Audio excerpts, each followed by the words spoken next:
In Colorado, if you're charged with a DUI and it's a refusal, a lot of folks will come to me and say, well, I didn't want to do any tests, or I was told by somebody never to do a test, so that's why I didn't do the test. And I want to talk a little bit about refusals and the impact that it will have on a person that's charged with a DUI.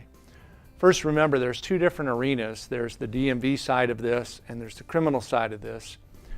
A refusal can carry with it a longer revocation period.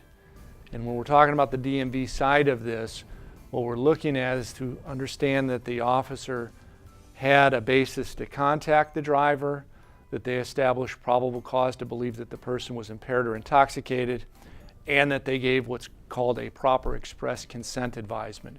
Express consent advisement is a proper recitation of Colorado's law concerning whether a driver is required to submit to a chemical test. If the person refuses the test, what the Department of Motor Vehicles is looking for is to determine whether or not there were objective manifestations of a refusal.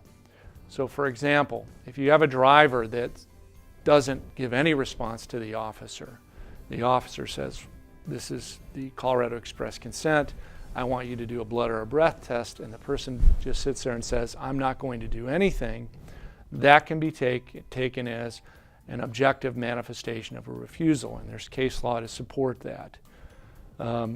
With that, it's important to hire an attorney to determine whether or not there was a basis to be contacted by law enforcement, probable cause established, and a proper express consent advisement before the person refused.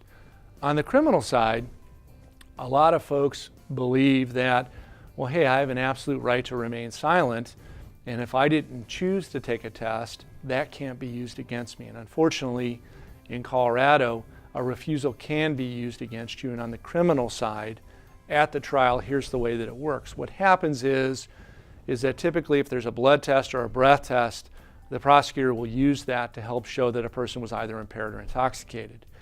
They will also use the refusal against you, and the way they do that is they are allowed to argue that a person refused a chemical test because they knew that they were drunk. They knew that they were either impaired or intoxicated, and they chose to refuse. And the argument that I typically see is, ladies and gentlemen of the jury, who here would not take a test that they knew they were going to pass? And there can be a variety of reasons why a person would refuse a chemical test. They may have a problem with needles. They may not trust law enforcement. There may be a complete breakdown between the communication between the driver and the officer, but it's important to have proper legal representation to see if there was any factual issues concerning the case or any legal issues concerning the refusal. But it is important to understand that they will try and use that refusal against you in the courtroom.